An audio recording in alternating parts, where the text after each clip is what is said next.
नमस्कार दोस्तों, स्वागत है आपका अपने चैनल PYGS अड्डा में। आज हम लोग जो है भारतीय बैंकिंग व्यवस्था का जो एक परिचय है उसके बारे में देखेंगे और यहाँ पर एक स्ट्रक्चर दिया हुआ है, तो इसी के माध्यम से हम लोग जो है इसको समझ लेंगे। ठीक है। सबसे पहले जो हमारा आता है भारतीय बैंकिंग व्यवस्था के अंतर्गत, देखिए इसमें दिया हुआ है संगठित क्षेत्र है और दूसरा असंगठित क्षेत्र है। संगठित क्षेत्र में हमारा आ जाता है केंद्रीय बैंक, और भारत का केंद्रीय बैंक कौन सा है? तो भारतीय रिजर्व बैंक है। कौन सा है? भारतीय रिजर्व बैंक। ठीक है। इसको बैंकों का बैंक भी कहा जाता है। अब देखिए, व्यापारिक बैंक, क्षेत्रीय ग्रामीण बैंक और सहकारी बैंक, जो केंद्रीय बैंक है उसके अंतर्गत मुख्यतः ये तीन आते हैं। फिर व्यापारिक बैंकों को भी दो श्रेणी में बांटा गया, एक सार्वजनिक व्यापारिक बैंक और दूसरा निजी व्यापारिक बैंक। ठीक है। फिर हमारा है सहकारी बैंक के अंतर्गत राज्य सहकारी बैंक, केंद्रीय सहकारी बैंक और इसके साथ साथ प्राथमिक साख समितियाँ। ठीक है। फिर देख लेते हैं कि व्यापारिक बैंक को दो भागों में बांटा गया था। इसके बाद में फिर हम देख लेते हैं सार्वजनिक व्यापारिक बैंक। इसमें देखिए भारतीय स्टेट बैंक तथा उसके कुछ सहयोगी बैंक हैं, जबकि अन्य राष्ट्रीयकृत बैंक हैं। और निजी व्यापारिक बैंक के अंतर्गत देसी बैंक और विदेशी बैंक आते हैं। ठीक है। और इसके बाद से फिर हमारा जो है इधर है सहकारी बैंक में हमने देख ही लिया है कि राज्य सहकारी बैंक, केंद्रीय सहकारी बैंक और प्राथमिक साख समितियाँ आती हैं।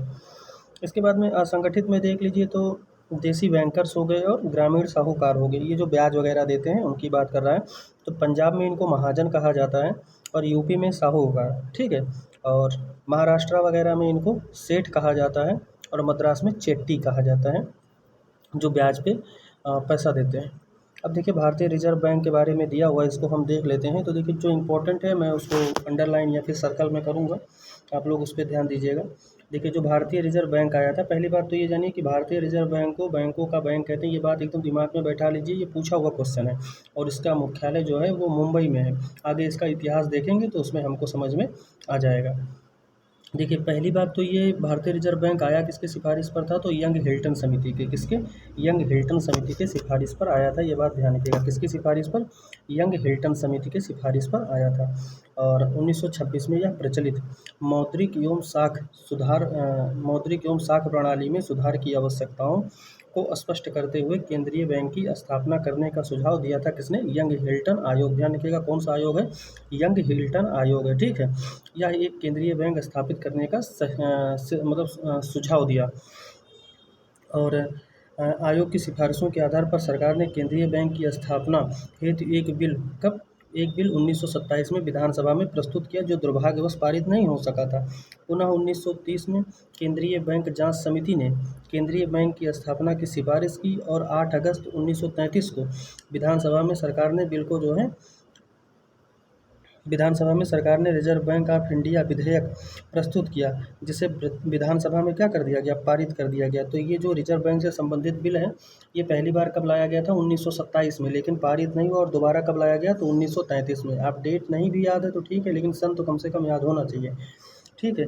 इस विधेयक पर 6 मार्च 1934 को गवर्नर जनरल का हस्ताक्षर किया गया। और ध्यान रखिएगा, अब यहाँ से आपका क्वेश्चन बनता है कि किस अधिनियम के तहत आया था? तो 1934 के।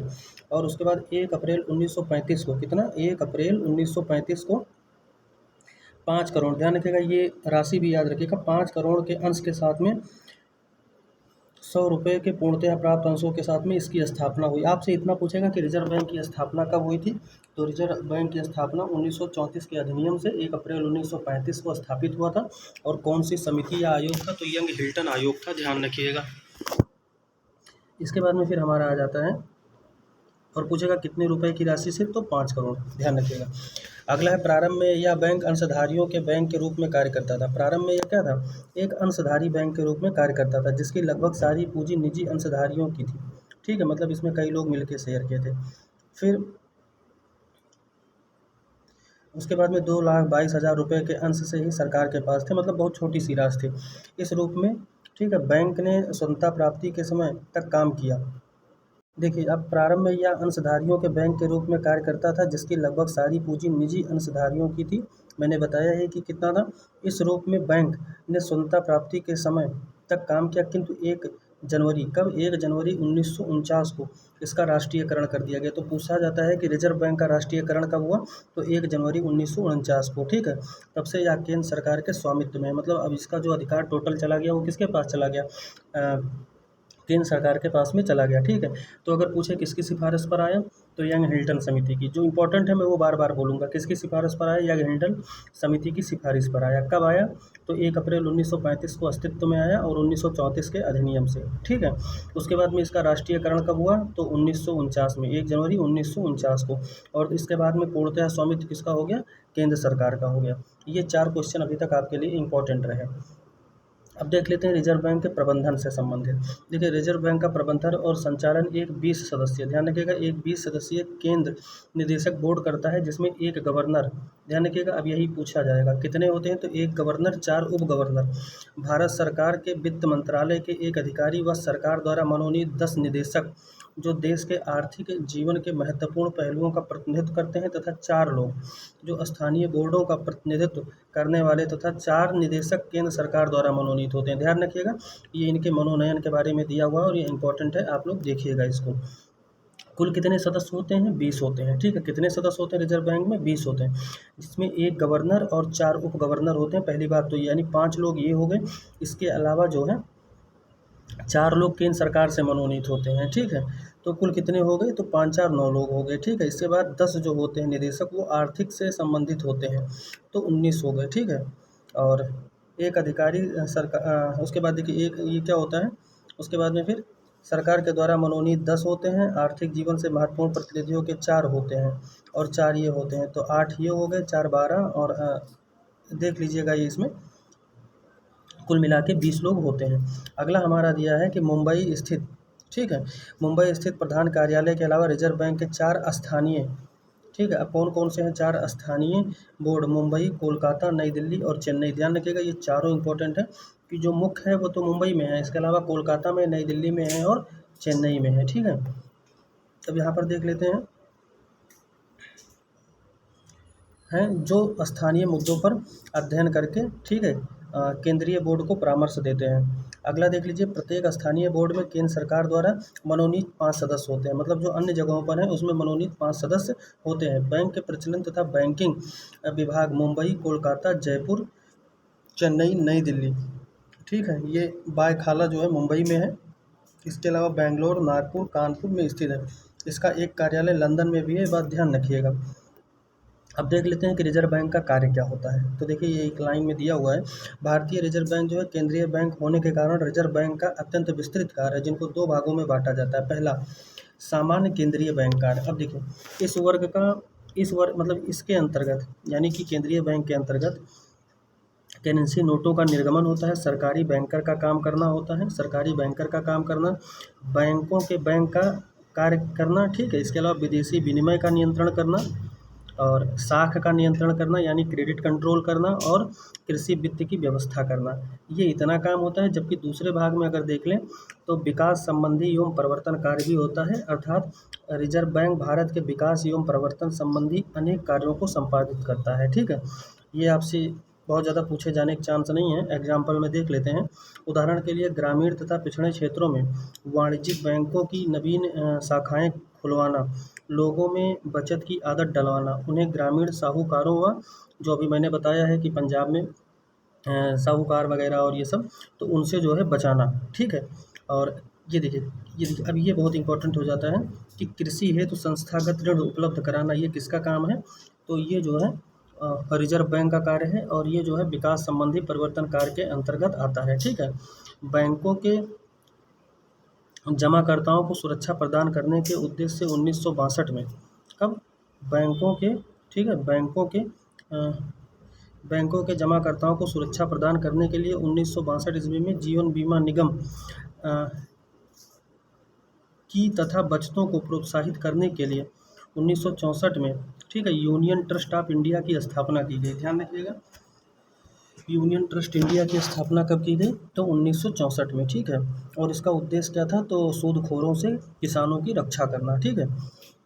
कृषि के विकास हेतु सहकारी समितियों के विकास को प्रोत्साहित करने में रिजर्व बैंक की महत्वपूर्ण भूमिका रही है। इसी प्रकार औद्योगिक विकास हेतु भारतीय औद्योगिक वित्त निगम और राज्य वित्त निगमों, भारतीय औद्योगिक विकास आदि की स्थापना की गई।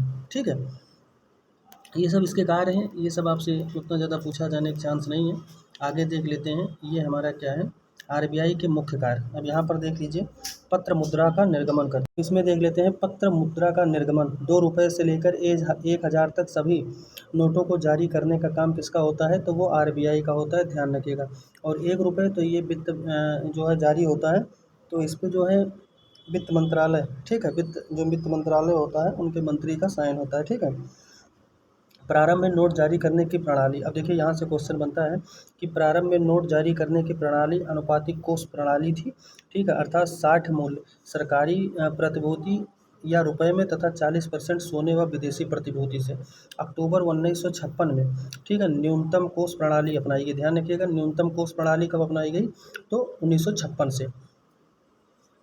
इसके अंतर्गत 515 करोड़ रुपए की प्रतिभूति न्यूनतम रखी गई रूप से रखना होगा, जिसमें 400 करोड़ की विदेशी प्रतिभूतियां तथा 115 करोड़ का स्वर्ण, ठीक है, रखना अनिवार्य हो गया। वर्तमान में भी यह प्रणाली प्रचलित है। अगला है बैंकों का बैंक।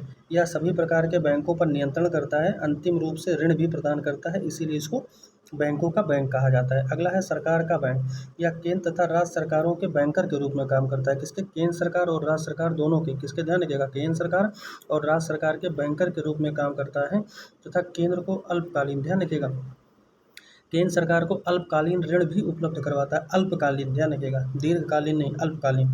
विदेशी विनिमय कोष का प्रबंधन भी करता है तथा केंद्रीय बैंक के सभी विदेशी लेन देन को भी नियमित करता है, अर्थात विदेशी ऋण के संबंध में सरकार के प्रतिनिधि के रूप में काम करता है। अब देखिए साख नियंत्रण। देखिए मात्रात्मक, ठीक है, यानी क्वांटिटेटिव, और गुणात्मक यानी क्वालिटेटिव। ठीक है, अब देखते हैं इसमें क्या है, इसका डिवीजन कैसे है वो देख लेते हैं। देखिए बैंक की दर, ठीक है, और खुले बाजार में क्रिया, और उसके बाद में हमारा क्या है, परिवर्तनीय कोष अनुपात। इसके साथ साथ है मार्जिनल स्टैंडिंग फैसिलिटी। अब देख लेते हैं इसमें क्या क्या है। तो देखिए सीसीआर, ठीक है, नगद कोष अनुपात, वैधानिक कोष अनुपात और रेपो रिवर्स रेपो। ठीक है, इसकी बात की गई है। जबकि गुणात्मक के अंतर्गत नैतिक दबाव, साख स्वीकृति और मार्जिन निर्धारण। अब एक एक करके देखते हैं इसमें क्या दिया हुआ है। देखिए रिजर्व बैंक ऑफ इंडिया अर्थव्यवस्था की व्याप्त मंदी या मुद्रास्फीति को दूर करने के लिए साख नियंत्रण की क्रिया अपनाती है। देखिए अभी कितना अच्छा क्वेश्चन यहाँ से बन सकता है कि रिजर्व बैंक ऑफ इंडिया अर्थव्यवस्था में जो मंदी आती है उसके लिए क्या करती है, मुद्रास्फीति। जब भाई मंदी आ जाएगी तो मुद्रा क्या होगा, धीरे धीरे, किसी भी देश की होगी तो क्या होगा, धीरे धीरे डाउन हो जाएगा। तो उसको जो है नियंत्रित करने के लिए उसकी साख यानी कि उससे रिस्पेक्ट, ठीक है, नियंत्रित करने के लिए, ठीक है, नियंत्रण की क्रिया अपनाती है, जिसे साख नियंत्रण या मौद्रिक उपाय भी कहा जाता है। यानी मुद्रास्फीति को नियंत्रण करने का काम भारत में कौन करता है, तो आरबीआई करती है। अब देखिए परिणात्मक उपाय देख लेते हैं। बैंक दर। बैंक दर वह दर है जिस पर केंद्रीय बैंक व्यावसायिक बैंकों को उधार देती है। इसी को बिलों की पुनर्कटौती भी कहते हैं और इसकी वर्तमान दर 6% है। मुद्रास्फीति के दिनों में जब मुद्रास्फीति हो जाती है तो इसको क्या कर दिया जाता है, बढ़ा दिया जाता है, और मंदी के दौरान इसको घटा दिया जाता है। अगला हमारा है खुले बाजार की क्रियाएं। आरबीआई इसके अंतर्गत प्रतिभूतियों में व्यापार करती है। किसमें, प्रतिभूतियों में व्यापार करती है, अर्थात जब मुद्रास्फीति की स्थिति होगी तब प्रतिभूतियां बेचेगी। ठीक है, इसके विपरीत मंदी के दिनों में प्रतिभूतियों को खरीद लेती है। ठीक है, अगला हमारा है परिवर्तनीय कोष अनुपात। साख नियंत्रण के सर्वाधिक उपयुक्त उपाय इसी में शामिल हैं। अब देख लेते हैं, पहला है सीसीआर। ठीक है, आरबीआई के नियमानुसार प्रत्येक वाणिज्यिक बैंक अपनी प्रारंभिक जमा का 3 से 15% तक आरबीआई के पास रखता है। आरबीआई अर्थव्यवस्था की स्थिति के अनुसार इसे घटा बढ़ा सकती है। वर्तमान में इसकी दर कितनी है, 6% है। अब देख लेते हैं एसएलआर। ठीक है, आरबीआई के नियमानुसार प्रत्येक वाणिज्यिक बैंक अपनी प्रारंभिक जमा का 25 से 35% अपने पास रख सकते हैं, जबकि आरबीआई आवश्यकता अनुसार बदलती रहती है। वर्तमान में इसकी दर कितनी है, तो 25%। अब देखिए 2008 में इसकी न्यूनतम सीमा भी समाप्त कर दी गई और घटाकर 24% कर दिया गया। अब यहाँ पर देख लीजिए, ये हमारे लिए इम्पोर्टेंट है एग्जाम के, ठीक है, बहुत ही इंपॉर्टेंट है, पूछ लेता है। रीपर्चेज ऑप्शन, भारत सरकार अर्थव्यवस्था में व्याप्त मंदी को दूर करने के लिए अल्पकालीन ऋण लोगों को देती है। इसे क्या कहा जाता है? रेपो कहा जाता है। अर्थात इसकी तरलता में क्या हो जाती है? वृद्धि हो जाती है। ध्यान रखिएगा, जब भारत में मंदी व्याप्त होगी तो क्या देती है? अल्पकालिक ऋण देती है लोगों को। अगला है रिवर्स रेपो, ठीक है। रिवर्स रेपो रेट ये क्या होता है? जब अर्थव्यवस्था में मुद्रास्फीति को कम करनी हो, मतलब जब अर्थव्यवस्था से मुद्रास्फीति को क्या करना हो, तब कम करना हो, तब इसका उपयोग करती है। और दोनों की दरें क्रमशः 6 और 5% है। भारतीय रुपया, देखिए यहाँ से भी क्वेश्चन बनता है। भारतीय रुपया दशमलव प्रणाली पर आधारित है। 1957 पूछा हुआ है। 1957 से पूर्ण रुपया एकन्नी, दुअन्नी, चवन्नी के, ठीक है, चवन्नी के अनुपात में बटा होता था। और 1957 से 64 के बीच में, ठीक है, नए पैसे में बदल दिया गया। 1964 के पश्चात नया पैसा पैसे में बदल गया। 1 रुपये के नोट पर वित्त मंत्रालय, देखिए हमने बताया था 1 रुपये के नोट पे किसके हस्ताक्षर होते हैं? वित्त मंत्रालय द्वारा जारी किया जाता है। और इस पर वित्त सचिव के, किसके, ध्यान रखिएगा, वित्त सचिव के हस्ताक्षर होते हैं। 1 रुपये के नोट पे किसके हस्ताक्षर होते हैं? वित्त सचिव के। वर्तमान में इसे क्या कर दिया गया? बंद कर दिया गया है। अब देखिए, भारत में वाणिज्यिक बैंक, ईस्ट इंडिया कंपनी, ठीक है, ने भारत में बैंकिंग प्रणाली की नींव डाली थी। और इसके बाद में देख लेते हैं, भारत में प्रथम मिश्रित पूंजी बैंक बैंक ऑफ हिंदुस्तान था। क्या था? बैंक ऑफ हिंदुस्तान था, ध्यान रखिएगा, जिसका प्रबंधन ब्रिटिश के हाथों में था। प्रथम पूर्णतः स्वतंत्र मिश्रित बैंक अवध वाणिज्यिक बैंक था, ठीक है, जिसकी स्थापना 1881 में हुई थी। और 1894 ईस्वी में, ध्यान रखिएगा, भारत का सबसे पुराना जो वाणिज्यिक बैंक वो कौन सा है? पंजाब नेशनल बैंक है। कब हुआ था? 1894 में, यानी जब गांधी जी अफ्रीका में रहे होंगे, ठीक है, हिस्ट्री के दृष्टिकोण से। और 1901 में पीपल्स बैंक की स्थापना हुई थी, यानी जब गांधी जी पहली बार अफ्रीका से वापस आए थे और कांग्रेस अधिवेशन कलकत्ता में भाग लिए थे, ठीक है। और 1913 ईस्वी तक 5 लाख रुपए में, ठीक है, 5 लाख रुपए या इससे अधिक वाले पूंजों की मतलब जो बैंकों की संख्या थी वो थी 18। अब 1813 में अगर इतिहास को देखें तो क्या हुआ था? गदर पार्टी की स्थापना हुई थी। लाला हरदयाल ने सैन फ्रांसिस्को में की थी। और क्या किया था? रविन्द्रनाथ टैगोर को नोबेल पुरस्कार गीतांजलि के लिए साहित्य के क्षेत्र में मिला था, ठीक है। अब देख लेते हैं, इसके बाद में फिर क्या दिया हुआ? 1921 ईस्वी में वर्तमान 3 प्रेसिडेंसियों बैंकों का विलय करके इंपीरियल बैंक की स्थापना की गई। किसकी? Imperial bank. तो देखिए पूछता है इंपीरियल बैंक की स्थापना कब की गई थी? 1921 में, ठीक है। अगला हमारा है स्वतंत्रता। देखिए, स्वतंत्रता के पूर्व बैंकिंग व्यवस्था में काफ़ी अस्थायित्व था। अनेक बैंक असफल हो गए थे, जैसे bank of upper India, alliance bank. ये सब आपसे नहीं पूछेगा, बस आपसे जो पूछने का चांस था वो हम बता दे रहे हैं। जो हो जाता है हम कई बार रिपीट कर देते हैं तुरंत ही।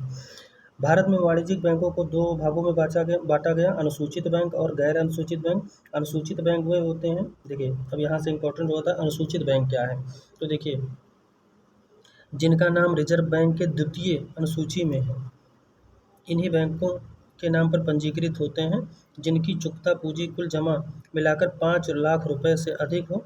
इन बैंकों में अपनी कुल मांग देयताओं एवं सावधि देयताओं का 3% भाग रिजर्व बैंक के पास नकद कोष के रूप में जमा करना पड़ता है, ठीक है। रिजर्व बैंक को इस नकद कोष को 15% तक करने का अधिकार प्राप्त है। साथ ही ये अपना लेखा जोखा हर सप्ताह रिजर्व बैंक के समक्ष प्रस्तुत करते हैं, ठीक है। और अनुसूचित बैंक क्या होते हैं? 5 लाख से जिनके पास कम हो, बस आप इतना समझिए, 5 लाख या उससे अधिक हो तो वो हमारा हो जाएगा क्या चीज़? अनुसूचित। और जो 5 लाख से कम हो जाएगा गैर अनुसूचित, बात खत्म, ठीक है। इस पर रिजर्व बैंक का कोई नियंत्रण नहीं होता, ध्यान रखिएगा। देखिए 2 लाइन याद करना है। गैर अनुसूचित क्या होता है? तो देखिए 5 लाख रुपए से कम, एक बात। दूसरी बात, जिन पर रिजर्व बैंक का कोई नियंत्रण ना हो। इन बैंकों का अपना लेखा जोखा जो होता है प्रत्येक माह रिजर्व बैंक के सामने प्रस्तुत करना होता है। बस इतना बात आप ध्यान रखिए, 3 आपके लिए इम्पोर्टेंट है। अब देख लेते हैं यहाँ से कुछ बैंकों के नाम फटाफट शॉर्टकट में। अब हमारा इसमें आ जाता है, पूर्व नाम इसका क्या था? बैंक ऑफ कलकत्ता था, ठीक है, 1806 में। फिर बैंक ऑफ बंगाल 1809 में। और 1921 में इसका क्या हो गया? इम्पीरियल बैंक, ठीक है, क्या हो गया? Imperial bank. तो स्थापना वर्ष क्या है? 1806। संस्थापक बंगाल सरकार, ठीक है। राष्ट्रीयकरण कब हुआ था? 1955 में। और इसका जो प्रधान कार्यालय है वो मुंबई महाराष्ट्र में है, ठीक है। अब बाकी ये सब आपसे पूछेगा नहीं। और इसके बाद में हम लोग देख लेते हैं 1 जनवरी 1949 को भारतीय रिजर्व बैंक के राष्ट्रीयकरण के साथ ही बैंकिंग नियमन अधिनियम पारित किया गया। क्या पारित किया गया? बैंकिंग नियमन अधिनियम पारित किया गया, जिसके द्वारा भारतीय रिजर्व बैंक को वाणिज्यिक बैंकों पर भारतीय रिजर्व बैंक को वाणिज्यिक बैंकों पर नियंत्रण रखने का विस्तृत अधिकार प्राप्त हो गया। यद्यपि ग्रामीण बैंक जांच समिति 1950 इंपीरियल बैंक के राष्ट्रीयकरण के पक्ष में नहीं थी। अखिल भारतीय साख सर्वेक्षण समिति, ध्यान रखिएगा, 1952 में इंपीरियल बैंक के साथ कुछ राज्य संबंध बैंकों को मिलाकर स्टेट बैंक ऑफ इंडिया की स्थापना की संस्तुति की। फलस्वरूप 1 जुलाई 1955 को ही इंपीरियल बैंक का नाम बदलकर क्या कर दिया गया? भारतीय स्टेट बैंक। क्या? भारतीय स्टेट बैंक। ठीक है। अब सार्वजनिक क्षेत्र में दो प्रकार की बैंक कार्यरत हैं। एक है भारतीय स्टेट बैंक समूह और दूसरा है अन्य राष्ट्रीयकृत बैंक। अब देखिए, व्यापारिक बैंक के अंतर्गत सार्वजनिक क्षेत्र में भारतीय स्टेट बैंक शीर्ष स्थान पर है। जून 2006 के अंत में स्टेट बैंक की समूहों की संख्या कितनी थी? 13,501 शाखाएं कार्य कर रही थी। वर्तमान में कितनी है? 15,000। ये मान लीजिए 17,000 के आसपास होंगी, 16-17,000। अभी SBI देश में सबसे बड़ा बैंक तथा शाखाओं की दृष्टि से विश्व में सबसे बड़ा बैंक है। ठीक है। कौन सा? SBI का राष्ट्रीयकरण के बाद में 1959 में इसके स्थान पर अन्य 8 बैंक, वर्तमान में केवल 5 को SBI के सहायक बैंक के रूप में बदल दिया गया। इसे स्टेट बैंक समूह के नाम से जाना जाता है। तो ये पूरा हो गया, इसको आप लोग देख लीजिए। इसके बाद में है स्टेट बैंक ऑफ बीकानेर, तो ये भी देख लीजिए क्योंकि ये स्टेट बैंक का ही एक भाग है। इसकी स्थापना तो देखिए, इसका पूर्ण नाम था गोविंद बैंक प्राइवेट लिमिटेड था और इसका राष्ट्रीयकरण 1959 में हुआ था। तो इसके बाद में हैदराबाद का भी ऐसे ही स्थापना हुआ था, इसको भी आप लोग देखिए। ये सभी जो है स्टेट बैंक के जो है एक मतलब हिस्से हैं। अगला है मैसूर, तो मैसूर में है और इसके संस्थापक कौन थे? EM विश्वेश्वरैया थे। ठीक है। इंजीनियर्स डे इन्हीं के उस पर मनाया जाता है। अगला हमारा हो गया बैंक ऑफ पटियाला। अब ये है महाराजा भूपेंद्र सिंह ने 1917 में, जब गांधी जी चंपारण कर रहे थे तब की बात ये कर रहे हैं। ठीक है। अगला हमारा है स्टेट बैंक ऑफ ट्रावनकोर, और जो ये त्रिवेंद्रम केरल में 1945 में। ठीक है। और राष्ट्रीयकरण इसका भी 1959 में। इसमें जो है SBI की 75% हिस्सेदारी है। अब देख लेते हैं इलाहाबाद बैंक। ठीक है, जो अन्य राष्ट्रीयकृत बैंक है। तो 1865 में इसकी स्थापना हुई थी, जबकि 19 जुलाई 1969 को, ठीक है, क्या हुआ था? इसका राष्ट्रीयकरण हुआ था। और इलाहाबाद बैंक का जो है मुख्यालय कहाँ पर है? तो वो हमारा है कोलकाता, पश्चिम बंगाल में। ठीक है। इसके बाद में आंध्रा बैंक है और ये 1923 में इसकी स्थापना हुई थी। और कौन थे? डॉक्टर पट्टाभी सीतारामैया। ठीक है। और इनका राष्ट्रीयकरण 15 अप्रैल 1980 को हुआ था और इनका कार्यालय कहाँ है? आंध्र प्रदेश में। ठीक है, हैदराबाद। अगला हमारा है बैंक ऑफ बड़ौदा, 15 जुलाई 1908 को हुआ था और इसके संस्थापक कौन थे? महाराजा सयाजीराव। ठीक है। और इसका मुख्यालय कहाँ है? महाराष्ट्र में। फिर बैंक ऑफ इंडिया है, स्थापना 1906 में हुई थी। संस्थापक मुंबई के व्यापारियों का एक समूह था। देखिए, इसका कोई पर्टिकुलर एक व्यक्ति नहीं था। और राष्ट्रीयकरण 19 जुलाई 1969 को हुआ था और मुख्यालय महाराष्ट्र में है। ऐसे ही देख लेते हैं बैंक ऑफ महाराष्ट्र, 1935 में स्थापना, राष्ट्रीयकरण 19 जुलाई 1969 को। प्रधान कार्यालय इसका भी पुणे में है। ऐसे ही देख लीजिए, ये केनरा में है। Canara bank Hindu permanent fund है और इसके संस्थापक ए सुब्बाराव पाई है। ठीक है। और इसका प्रधान कार्यालय बेंगलुरु में है। अगला है सेंट्रल बैंक ऑफ इंडिया, 1911 में स्थापना हुई थी, सोराब जी, ठीक है, पोचखान वाला। ठीक है। और इसका मुख्यालय कहाँ पर है? तो मुख्यालय इसका महाराष्ट्र में है। अगला है कॉरपोरेशन बैंक ऑफ इंडिया, 1906 में। मतलब ऐसे बहुत सारे बैंक हैं, तो इसको जो है देख लीजिएगा आप एक एक करके। हम सभी को यहाँ पर दिखा दे रहे हैं, ये हमारे लिए इम्पोर्टेंट है, तो इसको हम लोग देख लेते हैं। पंजाब नेशनल बैंक, इसका स्थापना जो है कब हुआ था? तो इसका हुआ था 1895 में और इसका राष्ट्रीयकरण 19 जुलाई 1969 को। और प्रधान कार्यालय भीकाजी कॉम्प्लेक्स, नई दिल्ली में। ध्यान रखिएगा कहाँ पर है इसका मुख्यालय? नई दिल्ली में है, ये बात ध्यान रखिए। फिर सिंडिकेट बैंक है, देख लीजिए आप लोग। इसके बाद में यूको बैंक है, यूनियन बैंक ऑफ इंडिया, इसको हम देख लेते हैं। इसकी स्थापना 1919 में हुई थी, राष्ट्रीयकरण इसका भी 1969 में हुआ था और प्रधान कार्यालय इसका भी महाराष्ट्र में है। फिर ये यूनाइटेड बैंक है, ये हमारा विजया बैंक है। अब यहाँ पर कुछ देख लेते हैं इम्पोर्टेंट फैक्ट्स। देखिए, पहले निजी बैंक अपने धन की सुरक्षा की लाभ की दृष्टि से केवल बड़े उद्योगपतियों और व्यापारी को ही ऋण दिया करती थी। भारत में आर्थिक उन्नति की दृष्टि से देश की गरीबी को दूर करने के विचार से यह आवश्यक समझा गया कि कमजोर वर्गों को वित्तीय सहायता दी जाए, अतः बैंकों की ऋण नीति में परिवर्तन करना आवश्यक हो गया था। यह सोचा गया कि कमजोर वर्गों को बिना प्रतिभूति के ऋण देने की व्यवस्था की जाए। निजी क्षेत्र में ऐसा करना संभव नहीं था, अतः ऐसी स्थिति में बैंकों का राष्ट्रीयकरण आवश्यक हो गया। अब जहाँ इम्पोर्टेंट होगा वहाँ मैं बता दूंगा। इसी संबंध में बैंकों की शाखाएं प्रायः शहरी क्षेत्रों में थी, गांव और कस्बों में बैंकों की शाखाएं स्थापित करना आवश्यक था। साथ ही ग्रामीण बैंकों से धनराशि एकत्र करने के लिए तथा बैंकों का क्षेत्र बढ़ाने के लिए उनको ग्रामीण जनता ने निकट ले जाना आवश्यक था। यही निजी क्षेत्र में संभव नहीं था।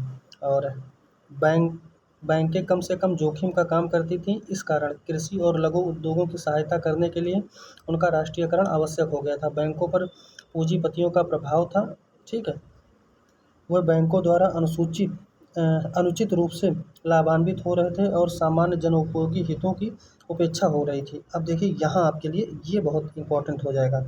बैंकों का राष्ट्रीयकरण नियोजन की मुख्य धारा में जोड़ने का उद्देश्य 19 जुलाई 1969 को 14 बड़े, ध्यान रखिएगा, 19 जुलाई 1969 को 14 बड़े बैंकों का राष्ट्रीयकरण किया गया था। यही आपके लिए पूछा जाता है और यही इंपॉर्टेंट है कि 14 बड़े राष्ट्रीय बैंकों का जो है राष्ट्रीयकरण कब हुआ था, तो 19 जुलाई 1969 को हुआ था। अब ये सारे जो हैं दिए हुए हैं, जो 19 बैंक हैं, इसको आप लोग देख लीजिए। अब इसमें देख लेते हैं फिर हम, और नए 20 सूत्रीय कार्यक्रम, ध्यान रखिएगा, नए 20 सूत्रीय कार्यक्रम को गति देने के लिए तथा प्राथमिक क्षेत्र को ऋण देने के लिए अतिरिक्त धन की आवश्यकता थी। पुनः 15 अप्रैल 1980 को 6 बड़े, देखिए वहाँ 14 था, 1969 था, यहाँ 80 है और 6 है, ठीक है, 200 करोड़ से अधिक थी, राष्ट्रीयकरण कर दिया गया। इन 6 बैंकों का राष्ट्रीयकरण कर देने से सरकार को 945 करोड़ रुपए धनराशि तत्काल उपलब्ध हो गई। इसके साथ ही यह बात भी सामने थी कि बैंक की ऋण नीति पर अधिक प्रभावशाली नियंत्रण कर सकेगी और नए राष्ट्रीयकृत बैंक थे। देख लीजिए यहाँ पर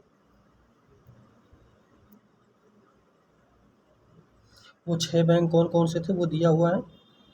अब देखिए, वर्तमान में राष्ट्रीयकृत बैंकों की संख्या कुल 20 से घटकर 19 रह गई है। अभी इसके बारे में हम एक और डेटा देते हैं।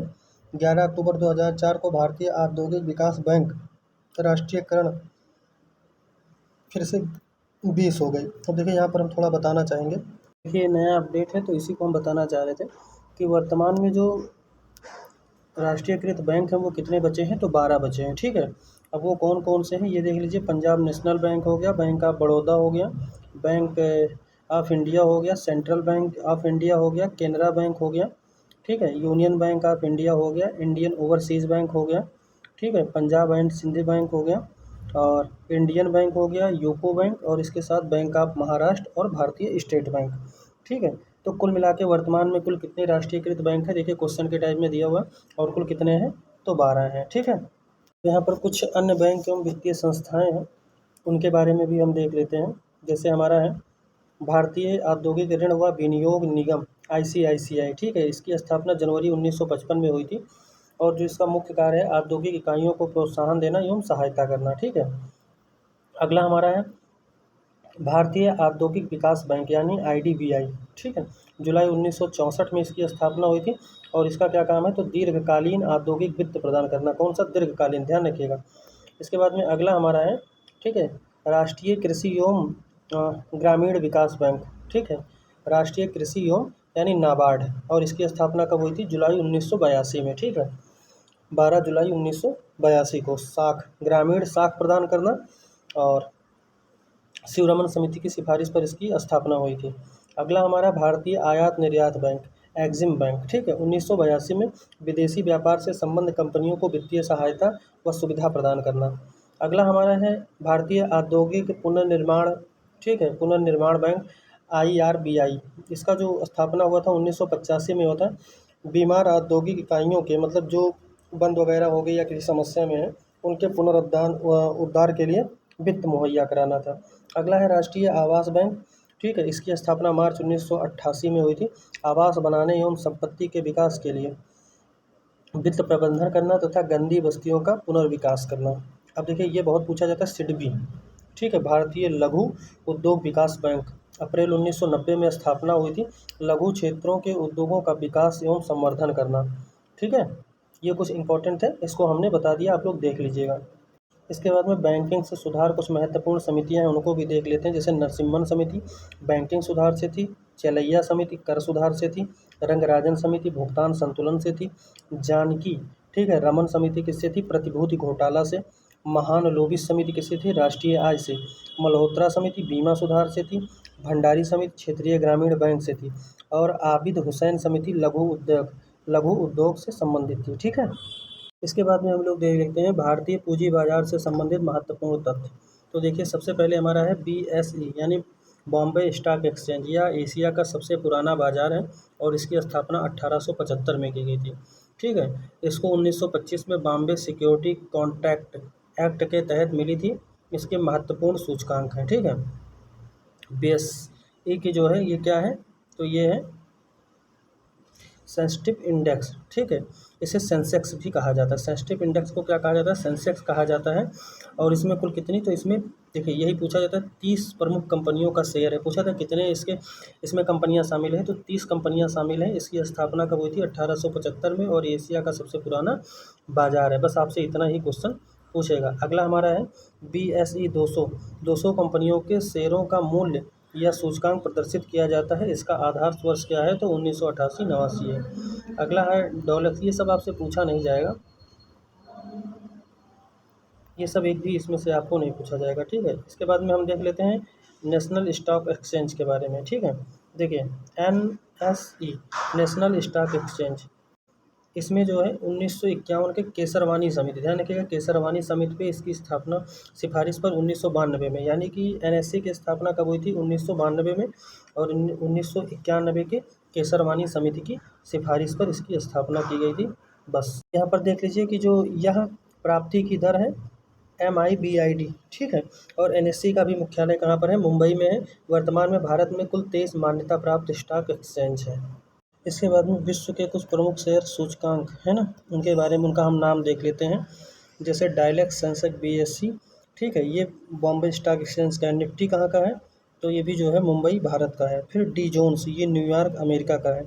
निक्की कहाँ का है, जापान का, ये कई बार पूछा गया है। ठीक है, फिर अगला है मिडडेक्स और फ्रैंकफर्ट, ये जर्मनी का है, ध्यान रखिएगा। फिर हॉन्ग सेंग कहाँ का है, हांगकांग का। सिमेक्स स्टेट टाइम कहाँ का है, सिंगापुर का। ठीक है, कोस्पी कहाँ का है, कोरिया का, और सेट कहाँ का है, थाईलैंड का। आप निक्की याद कर लीजिएगा, फ्रैंकफर्ट याद कर लीजिएगा, निफ्टी याद कर लीजिएगा, सेंसेक्स याद कर लीजिएगा, ये आपके लिए इंपॉर्टेंट है। और इसके अलावा कोस्पी। इसके बाद में जो हमारा अगला हो जाता है वो हो जाता है तेन, ये कहाँ का है, ताइवान का। संघाई का, ये आप देखिए ये याद करिएगा, नॉस्डैक। ठीक है, ये कहाँ का है, संयुक्त राज्य अमेरिका का, ये इंपॉर्टेंट है। और इसके अलावा बाकी कोई इंपॉर्टेंट नहीं है, तो हम लोग उतना ध्यान नहीं देंगे। अगला हमारा है उद्योग आधुनिक तरीके के प्रथम कारखाने का स्थापना वर्ष एवं स्थान। तो इसको देख लेते हैं। सबसे पहले जो हमारा है वो है सूती।